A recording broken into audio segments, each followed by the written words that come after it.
Il y a des moments dans la vie où on a l'impression qu'il nous manque quelque chose. On regarde autour de nous, et on voit des personnes qui semblent avoir une vie meilleure que la nôtre. Plus riches, plus intelligents, plus chanceux, plus heureux. Ils ont moins de problèmes que moi. Leur vie semble plus facile. Moi j'ai pas le boulot, pas la femme ou le mari que je voudrais. J'ai pas l'argent, pas la reconnaissance, pas la santé. Mes parents ne m'ont pas soutenu. J'imagine que c'était déjà arrivé aussi. Et que parfois tu en souffres.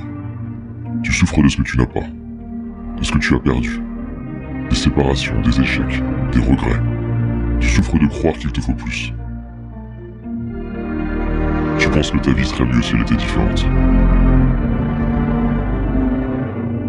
Ces jours-là, on se focalise sur ce qui nous dérange. On croit que la vie est dure. Et quand on fait ça, on oublie tout ce qu'on a. Le corps qu'on a, les gens qu'on aime, la chance qu'on a. Alors oui, nous pourrions certainement avoir plus. Oui, il y en a qui ont ce que nous voudrions. Mais ouvrons les yeux.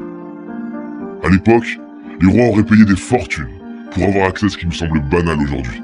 Rien que pour avoir la chance d'accéder à Internet par exemple. Alors regardons autour de nous. Que ce soit la splendeur de la nature, la beauté d'un regard, les chefs-d'œuvre créés par l'homme. Mon propos n'est pas de te dire que tu dois être heureux. Je nous souhaite simplement de nous rappeler de ce que nous avons déjà dans les moments où on oublie. Est-ce que tu savais que lorsque les astronautes vont dans l'espace, ce ne sont pas les autres astres qu'ils regardent, mais notre planète. Ils se retournent vers la Terre. Des larmes coulent sur leur visage. Ils voient l'humanité comme ne formant qu'un. Plus de barrières, ni de frontières. Si je te parle de ça, c'est parce que près de 50 études très sérieuses sont arrivées à la conclusion que la pratique de la gratitude est un des moyens les plus efficaces pour notre bien-être. Tu as certainement déjà remarqué que l'on se rend compte de la valeur des choses une fois qu'on ne les a plus. Alors c'est ça la solution? Il faut perdre ce qu'on a pour l'apprécier? Imagine que là, subitement, tu perdes la vue, tu n'entendes plus, ou que tu perdes ce que tu aimes le plus. Comment te sentirais-tu? Et imagine qu'un an après, on t'annonce que tu les retrouves. Sincèrement, ce serait pas le plus beau jour de ta vie? Moi j'ai une bonne nouvelle. Ce que tu aurais cru perdre, tu l'as aujourd'hui. Alors stop à tous ces mensonges qu'on ose croire. Stop aux regrets qui me font croire que c'était mieux avant. Stop à la comparaison qui me fait croire que ce serait mieux autrement. Stop à l'impatience qui me fait croire que ce sera mieux plus tard. Et décidons d'ouvrir nos yeux et d'apprécier la magie de la vie. Je te propose de respirer avec moi, de fermer les yeux, de laisser défiler les personnes déjà présentes dans ta vie et pour qui tu ressens de l'amour. Prends le temps de voir leur visage, leur expression bien à elles, leur regard, le son de leur voix. Tu peux même retrouver des moments où tu vois l'amour qu'ils te portent à travers un regard, un geste, une attention, des paroles. Tu peux toi-même voir ou sentir ces moments dans ta vie où ton cœur était rempli d'amour à la vue d'une personne, d'un paysage. Retrouve comme ça te fait du bien de sentir cet amour qu'il y a déjà en toi. Tu peux ouvrir les yeux et sache que tu mérites de t'aimer tel que tu es. Et que tu le comprennes ou non, tu es aimé toi aussi. Et réaliser ce qu'on a, c'est honorer ceux qui ont été présents pour nous. C'est honorer les personnes qui nous ont inspirés, les artistes, les professeurs, les architectes, les écrivains. C'est honorer tous ces ouvriers, ces ingénieurs, ces entrepreneurs, ces salariés, tous ceux et celles qui ont mis leur talent au service de l'humanité.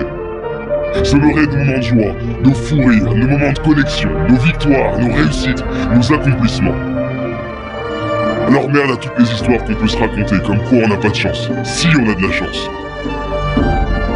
Gratitude à mes parents de m'avoir donné la vie, à ma famille, mes amis pour leur présence.